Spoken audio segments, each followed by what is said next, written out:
y'all, welcome back to my channel. So in today's video we're going to talk about a couple of tips for first-time flyers from an actual flight attendant. Before I get started, be sure to like the video and subscribe if you haven't already done so for more tips and story times, tea, all that good stuff about the flight attendant life. Getting started with the first tip that I have is that you definitely want to arrive to the airport at least 2 hours early. Now, this tip really depends on your airport. If you're flying out of an international airport, you definitely want to arrive 2 hours early. However, if you're at a smaller airport, let's say like College Station or Biloxi Airport, that's a small airport. Now, those airports, you can arrive an hour before and be fine. However, airports like Denver Airport, DIA, or Atlanta Airport, the Las Vegas International Airport, BWI, those are all places where you want to arrive 2 hours early. Give yourself enough time to check your bags, go through TSA, and get to your gate with enough time to use the restroom, take your time. If you get lost, you have time to get yourself together real quick and just not rush, or worst case scenario, miss your flight. You want to get there early enough because you don't know what could happen. It could be very packed in the airport and the TSA line could be very long. You could have items that you can't bring on the plane that you have to remove. Your bags may be overweight. So many things that can delay you from getting to your gate. So therefore, you want to arrive early. Another tidbit that I want to add in is that let's say your flight leaves at 6 p.m.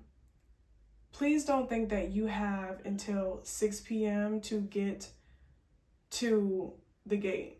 No. That the gate door will close at least 15 minutes before departure. Departure meaning 6 p.m.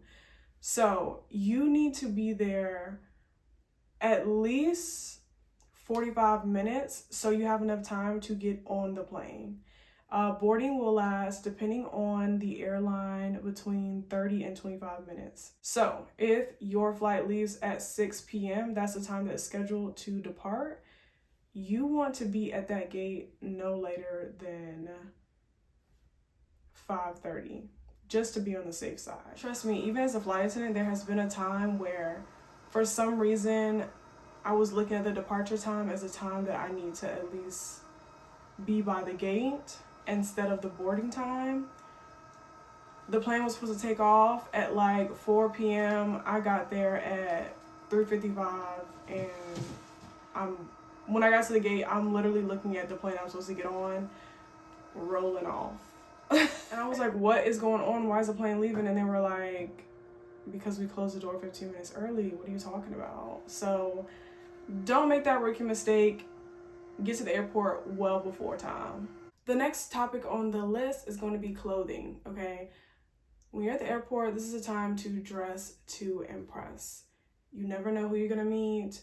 You never know who you're going to run into, celebrities, important people. The airport is just a great opportunity to network with someone, and you never know who you might rub elbows with in the seat next to you. So definitely look your best because first impressions are everything.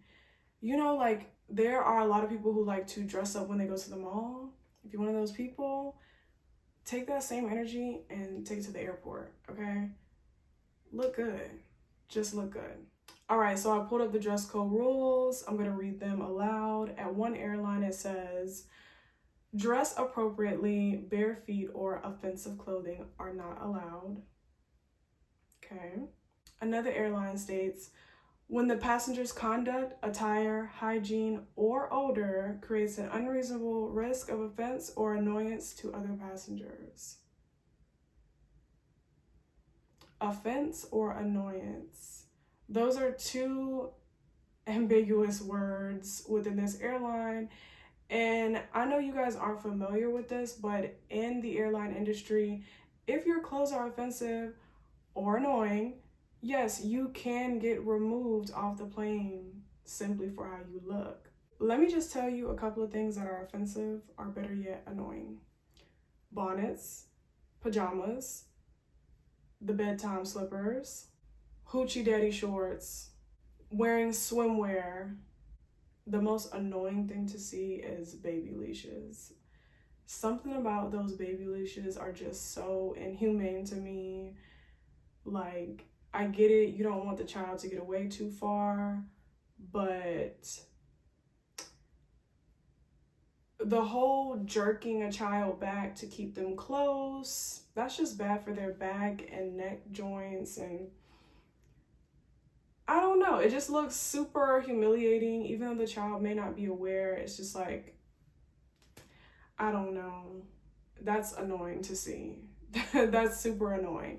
Maybe I'm tripping. Baby leashes just look so inhumane. I honestly just think a stroller would be best. But let me know what you think in the comments. You know, I'm not hip to baby leashes, but if you're pro baby leash, please let me know in the comments, what are the benefits? If you like baby leashes, please let me know. Like, let's talk about it in the comments. Moving right along, these are going to be the health and wellness pickups. So of course we have water on the list.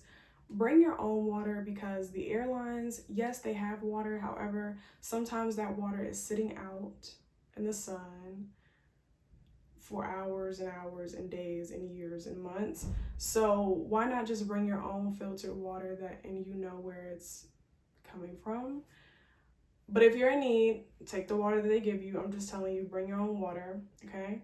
You can also bring little tea packets, because we do have hot water. So if you want to make tea, just bring your packet and we can give you hot water. You want to have gum just in case your ears pop due to the high altitude.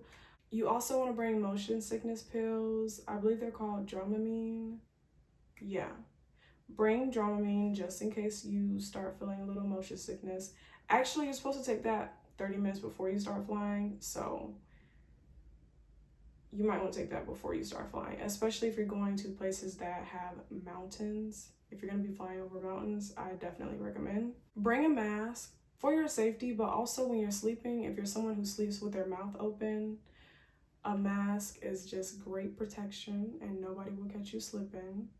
Bring some Clorox wipes to wipe down your seat, wipe down the tray table, seatbelt handle, all that good stuff, because you don't know where the last person been, what they've been doing. Trust me, people are changing babies on that tray table. People are putting their feet on the tray table. People are laying their head down and slobbering on the tray table. So please bring your wipes. Bring a blanket or a jacket to keep yourself warm. In terms of other medications, you may want to bring Tylenol in case you get a headache, or ibuprofen. Also melatonin to help you go to sleep if you have a very long flight. Let's say you're going from Dallas to London. You might want to bring some melatonin so you can rest. I also recommend you bringing compression socks to help with blood clots or DVT. Next on my list is going to be a couple of items just to keep you busy. So number one being movies. You can download movies ahead of time through Netflix, HBO Max, or you can simply watch TV on the airplane if they have streaming available. Speaking of, please let me know what are any current movies or TV shows that you guys are liking. Let me know in the comments. Also, put a green heart in the comments if you are still with me. Thank you. While on the plane, you could also read a book, Sudoku, do a puzzle, play with a Rubik's Cube, talk to the other passengers, bring a calendar with you and make a schedule for the month. You could have a coloring book, journaling. You could also bring card games like Uno.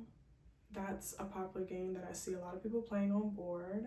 Also, if you didn't already download videos on your phone and you want to look at videos on the TV on the airplane, be sure to bring your own earphones and the old school ones with the wire so that you can plug it in and watch those movies. So bring those. Moving right along to the snack section, you really want to bring snacks that you can just keep cold.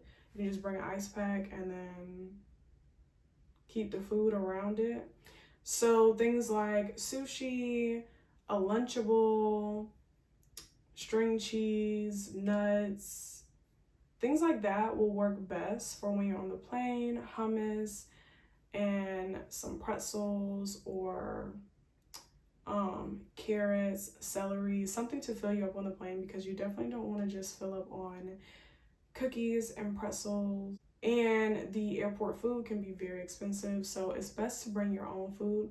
Now, you can bring food through TSA, it just has to be solids, not liquids. So be mindful of that, because you can bring, for instance, sandwiches, cheese. You could also bring an apple, orange, banana. So there is some wiggle room with getting food through TSA. Alright guys, so those are all my tips. I hope you guys found these tips helpful. And if you did, go ahead and hit that like button before you head out, and subscribe if you haven't already done so.